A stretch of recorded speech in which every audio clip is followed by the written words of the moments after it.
बिस्मिल्लाहिर्रहमानिर्रहीम, अस्सलाम वालेकुम। तहरीक इंसाफ एक दफा फिर एहतजाज की तरफ बढ़ेगी, हो सकता है इस्लामाबाद की तरफ रुख करे और आलमी सतह पर फिर हम देखेंगे मुजाहरे हो सकते हैं, पूरी दुनिया में हो सकते हैं जिस तरह पहले भी हुए।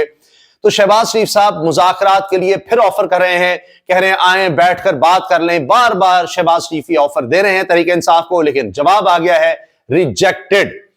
अब आप सुनिए उमर अयूब साहब ने ऑफर पर क्या जवाब दिया।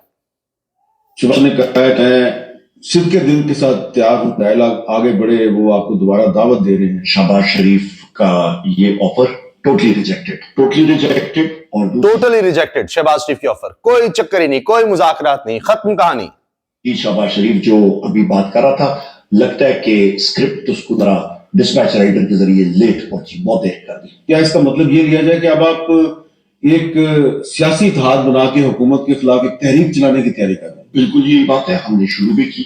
अब सियासी इत्तेहाद बनाकर हुकूमत के खिलाफ तहरीक की तैयारी है, बात कहीं और चली गई है। और उमर अयूब साहब ने एक दफा फिर कहा है कि स्क्रिप्ट राइटर का जो डिस्पैच करने वाला था वो शायद शहबाज शरीफ के पास लेट पहुंचा है। कहानी कहीं और जा चुकी है, मुज़ाकरात की कहानी खत्म हो गई है। अब फिर से एहतजाज की तरफ चीजें बढ़ रही हैं और उसके लिए अब सबको साथ मिलाया जाएगा। और इस दफा कोशिश है कि फजलुर रहमान साहब को भी साथ मिलाया जाए। क्या था तहरीक तहफ़्फ़ुज़ आईन पाकिस्तान, हमारे जगज़ई साहब जो कि हमारे प्रेसिडेंट हैं तहरीक तहफ़्फ़ुज़ आईन पाकिस्तान, उनकी सरबराही में हम लोग इंशाअल्लाह ताला यही करने जा रहे हैं। और मुख्तलिफ पार्टियों के साथ हम लोग बहुत एक्टिवली हम लोग ये इसको आगे लेके जा रहे हैं। अब इसमें शाहिद खाकान अब्बासी साहब तो पहले ही शामिल हो चुके हैं, साबिक़ वज़ीर-ए-आज़म नून लीग के सीनियर रहनुमा, और भी लोग शामिल होंगे। इमरान रियाज खान, पाकिस्तान के मशहूर व मारूफ, सबसे ज्यादा देखे सुने जाने वाले, चाहे जाने वाले जर्नलिस्ट, सहाफ़ी, बहुत जुल्म सहा उन्होंने, उनके खानदान ने। उनके भाई हैं उस्मान रियाज खान, वो लिखते हैं नामालूम अफराद ने हमारे चकवाल वाले घर को आग लगा दी। घर, कश्तियां, जानवरों के घर, फसल, दरख्त, सोलर सब जल गया, सब कुछ जला दिया है। बहुत अफसोस की बात है।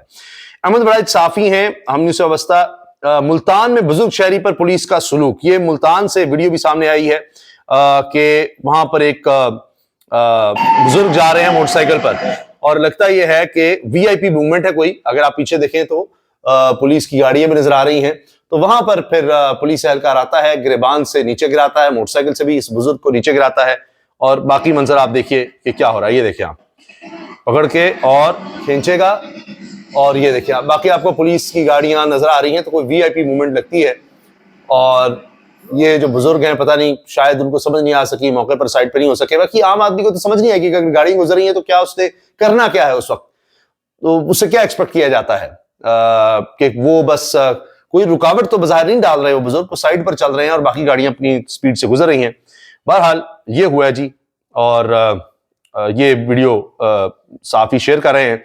इसी तरह से ये वीडियो जब वहां पर कहा जा रहा है जो चकवाल में रिहाइशगाह थी, इलाका था, इस तरह इमरान रियाज का, उनकी फैमिली का, वहां पर आग लगाई गई है। वज़ीर आज़म की मुज़ाकरात की पेशकश पर पीटीआई का जवाब सामने आ गया। शबीर फराज ने भी कहा है कि अगर ये मुज़ाकरात में संजीदा होते तो उसी वक्त कमेटी वगैरह जो भी बनानी थी बना देते। तो अब बात आगे जा चुकी है। पीटीआई ने मुज़ाकरात से भागकर अच्छा मौका ज़ाया किया। वज़ीर आज़म की पेशकश से फायदा उठाए इरफान सिद्दीकी, वो भी पीछे पीछे हैं। तहरीक इंसाफ कहीं और निकल चुकी है, वो कह रहे हैं नहीं फायदा उठाएं, वरना हम आपके साथ कानून से निपटेंगे नहीं। अगर तहरीक इंसाफ आएगी तो कानून से निपटा जाएगा, जो पहले हुआ है वो अब होगा। वो हमारे सामने कि जब तहरीक इंसाफ एहतजाज की निकलती है तो वही पकड़ दकड़, वही सब कुछ होता है, फिर वही मुकदमात। तो ये हम पिछले 3 साल से सब देख ही रहे हैं। ये बड़ी दिलचस्प बात हुई है। फजलुर रहमान साहब के साथ फिर धोखा हो गया है। अब तो लगता है फजलुर रहमान साहब को धोखे खाने की आदत हो गई है, लेकिन बड़े गुस्से में नजर आ रहे हैं, नाराज नजर आ रहे हैं, क्योंकि आसिफ अली जरदारी साहब ने किया यह कि फजलुर रहमान साहब को कहा कि पीके एक्ट के हवाले से वो देख लेते हैं, अभी मुशावरत करेंगे। और ये एंकर्स एसोसिएशन ऑफ पाकिस्तान की तरफ से भी ये बात सामने आई थी कि फजलुर रहमान साहब की बात हुई है जरदारी से, और वो कह रहे हैं कि अच्छा मुशावरत करेंगे, देखेंगे, अभी मैं दस्तखत नहीं कर रहा। सोशल मीडिया की खराबियों के जाले में हमारा कोई इख्तलाफ नहीं, लेकिन सहाफियों के तहफ़्फ़ुज़ात देखे जाएं। फजलुर रहमान, जमीयत उलमा इस्लाम के सरबराह मौलाना फजलुर रहमान ने इलेक्ट्रॉनिक मीडिया के हवाले से बनाए गए पीका तरमीमी एक्ट 2025 के हवाले से हुकूमत और सदर ममलकत आसिफ अली जरदारी को तनकीद का निशाना बनाते हुए कहा कि ऐसा नहीं होना चाहिए कि हमें कुछ कहा जाए और वहां कुछ किया जाए। कहा कुछ किया, कर कुछ दिया, ये हो रहा है वैसे। बहरहाल फजलुर रहमान साहब ने पंजाब के शहर दीना में मीडिया से गुफ्तगू करते हुए कहा कि पीके एक्ट तरमीमी बिल के हवाले से सदर ममलकत से बात की थी और सदर ने कहा था कि मोहसिन नकवी से बात की, वो इस्लामाबाद आएंगे तो सहाफियों से राबता हो जाएगा। صدر نے کہا حکومت سے کہوں گا جو تجاویز دی جائیں انہیں تسلیم کریں، لیکن مجھے صبح پتا چلا کہ صدر پیکا ترمیمی بل پر دستخط کر چکے ہیں۔ ایسا نہیں ہونا چاہیے کہ ہمیں کچھ کہا جائے اور وہاں کچھ کیا جائے۔ پیکا ایکٹ ایسا قانون ہے جس کا اثر ہماری ملک کی صحافت پر براہ راست پڑتا ہے۔ صحافیوں کے تحفظات کو دیکھا جائے اور ان سے مشاورت کی جائے۔ سوشل میڈیا کی خرابیوں کے ازالے میں ہمارا کوئی اختلاف نہیں ہے۔ کچھ چیزیں ایسی ہوتی ہیں جس کا غلط استعمال کا امکان زیادہ غالب ہوتا ہے، اور پھر انہوں نے کہا جی ہمارا موقع واضح ہے، یہ الیکشنز جعلی ہیں، نئے الیکشنز ہونے چاہیے، اور پھر انہوں نے کہا کہ جی بانی پی ٹی آئی رہا ہوں لیکن رہائی دیکھ نہیں رہا، چاہتا ہوں کہ وہ رہا ہوں، اور اس طرح دیگر انہوں نے باتیں کی ہیں۔ اچھا، اسی سے مجھے یاد آیا کہ حامد میر صاحب نے یہ بات کہی ہے کہ لوگ مجھے صحافی سمجھتے ہیں لیکن اب میں صحافی نہیں رہا، کیونکہ جو قانون بن گیا اس کے بعد اب صحافت مر چکی ہے، ختم ہو چکی ہے۔ یہ انہوں نے انسانی حقوق کے حوالے سے تقریب میں بات کرتے ہوئے بات کہی ہے۔ وہ کہہ رہے ہیں کہ اب صحافت نہیں رہی، اب ختم ہو گئی کہانی، کچھ نہیں بچا۔ عمران خان کا چیف جسٹس افریدی اور جسٹس امین الدین خان کو 349 صفحات پر مشتمل خط، انسانی حقوق، الیکشن دھاندلی، 26 نومبر سمیت تمام موضوعات پر مفصل رپورٹس بھی شامل ہیں۔ ایک ایک چیز ثبوتوں کے ساتھ سامنے رکھی ہے۔ عمران خان کے خط کے مختلف حلقوں کی تفصیلات شامل ہیں۔ اس خط میں این 130 نواز شریف کے حلقے میں قومی اسمبلی پر 51%، صوبائی اسمبلی پر 40% ٹرن آؤٹ۔ اسی طرح این 128 سلمان راجہ کے حلقے میں قومی اسمبلی پر 56%، صوبائی حلقوں پر 44% ٹرن آؤٹ۔ کیونکہ ہوتا ہے کہ جب آپ ڈالنے جاتے ہیں ووٹ تو آپ کو دو پرچیاں دی جاتی ہیں، ایک قومی اسمبلی کے حلقے کی، ایک صوبائی اسمبلی کی۔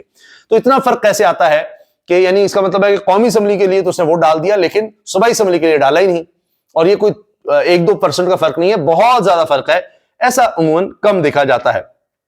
تو اب یہ ساری چیزیں انہوں نے ہائی لائٹ کی ہیں، فارم 45، 47 اور دیگر باتیں۔ اچھا، سیاستدان بھی اور صحافی بھی اس چیز کو ہائی لائٹ کر رہے ہیں کہ عمران ریاض کے ساتھ اور کتنا ظلم کرنا ہے اس کے خاندان کے ساتھ۔ ان کا نامعلوم افراد نے گھر بھی جلا دیا ہے، اور وہاں پر دیگر جو ان کے املاک تھی ان کو نقصان پہنچایا، سب کچھ وہ کہہ رہے ہیں جل گیا۔ میں اس جیل سپرنٹینڈنٹ کے خلاف قومی اسمبلی میں پریولیج موشن موو کروں گا اور اس کو بلاؤں گا کہ اس کی جرت کیسے ہوئی ہمیں عمران خان سے نہ ملنے دینے کی۔ شاہد خٹک جی یہ بڑے جذباتی ہیں اور انہوں نے میڈیا سے آ کر یہ بات بھی کہی ہے کہ اب تو اس کو بلائیں گے۔ مدد کرنی تھی، اور ہمارے جو صوبائی کیبنٹ ممبران تھے ان سے صوبائی حکومت کے حوالے سے مشاورت ہونی تھی، لیکن 2 بجے سے لے کر اب تک ہم بار بار ان سے پوچھ رہے ہیں۔ جی سپرڈنٹ صاحب سے پوچھیں کہ جی باہر سے مہمان آئے ہیں جس پہ 2 قومی اسمبلی کے پارلیمنٹیرین، 2 موجودہ کیبنٹ کے صوبائی منسٹر، ایک ایکس منسٹر اور ایک ہمارے پارٹی کا صوبائی صدر کہہ رہے پارلیمنٹیرینز ہیں، صوبائی وزراء ہیں، وہ عمران خان سے ملنے 2 بجے سے انتظار کرتے رہے۔ ہمیں کہا گیا اچھا بھی دیکھتے ہیں، لیکن وہاں پر کہنے کچھ نقاب پوش تھے، ان سے وہ ہدایات لے رہے تھے، ہمیں بتا تو دیتے نہیں ملنے دینا۔ خان صاحب نے بلایا ملاقات کے لیے تو وہ کہتے ہیں کہ بتاتے ہیں۔ وہ کہتے ہیں عمران خان صاحب نے بلایا ہے ملاقات کے لیے، تو بس یہ کہتے ہیں بتاتے ہیں۔ تو میں نے ان کو کیسے بتایا کہ نہیں لے دینا، تو بتائیں کہ جو اوپر سے کال آئی ہے، آرڈر آیا ہے، وہاں پہ کچھ تو کہتے ہیں نہیں ملنے دینا، بتا دیں اوپر سے کال آئی، آرڈر آیا ہے کہ نہیں ملنے دینا۔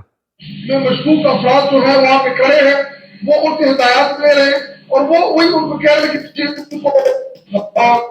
کہ اور شاید اور کچھ نہ معلوم ٹیلیفون کو آیا ہے، وہاں پہ کچھ بات میں مشکوک افراد جو ہے وہاں پہ وہ کھڑے کہہ رہے ہیں، ہیں کچھ نقاب پوش مشکوک افراد وہاں پر کھڑے ہیں، اس سے ہدایات لے رہے ہیں، اور وہ وہی ان کو کہہ رہے ہیں وہ کہہ رہے ہیں ان سے ہدایات لی جا رہی ہیں، ان کے بارے میں بات ہو رہی ہے۔ میڈیم سکتے تھے اور کچھ نہ معلوم ٹیلیفون کال کا بھی ان کو، جب تک اوپر سے کلیئرنس نہ ہو تب تک وہ ملنے نہیں دیتے۔ کہہ رہے ہیں کچھ نامعلوم کالز آتی ہیں اور جب تک وہاں سے کلیئرنس نہ ہو تب تک ملنے نہیں دیتے۔ اور ہمیں یاد ہے، پورے پاکستان قوم کو یاد ہے کہ ادھر جیل میں جب لے جی، یہ شاید خٹک کا مکمل بیان ہے۔ پولیس افسران کے خلاف کارروائی ہوئی ہے۔ فیصل آباد کے تھانے میں حوالات میں بند 3 سگے بھائیوں کا قتل، آر پی او اور سی پی او فیصل آباد کو عہدوں سے ہٹا دیا گیا۔ کانسٹیبل نے مقتولین کی مخبری کی، کانسٹیبل گرفتار، مقدمہ درج۔ یعنی پولیس کے اندر سے ہی یہ سارے کام ہوتے ہیں، جرائم ہوتے ہیں، اور آپ دیکھیے کہ پولیس والے اس میں ملوث تھے۔ اس حوالے سے اب ایکشن لیا گیا ہے اور اس میں صرف کانسٹیبل کو گرفتار کیا گیا ہے، باقی آر پی او اور سی پی او فیصل آباد کو عہدوں سے ہٹا دیا گیا ہے۔ 2 اعلیٰ ترین پولیس افسر ہیں جن کو عہدوں سے ہٹا دیا گیا ہے۔ یہ جناب بڑی خبر آئی۔ آئی جی پنجاب کی پولیس ملازمین اہل خانہ سے ملاقات، مسائل کے فوری ریلیف کے لیے احکامات جاری۔ ڈی جی ایف آئی اے آئی جی پختونخوا تبدیل ہو گئے ہیں اور ڈی جی ایف آئی اے کو بھی عہدے سے ہٹایا گیا کہ وہ انسانی اسمگلنگ نہیں رک رہی، اب جو ڈنکی لگا کے لوگ جاتے ہیں وہ اس سلسلہ نہیں رک رہا تھا۔ آئی جی خیبر پختونخوا کو تبدیل کیا گیا اور ذوالفقار حمید کو نیا آئی جی خیبر پختونخوا مقرر کیا گیا ہے۔ یہ جناب کچھ لیٹسٹ ڈیولپمنٹس ہیں، انشاءاللہ اگلی ویڈیو میں ملیں گے مزید خبروں کے ساتھ۔ اللہ حافظ۔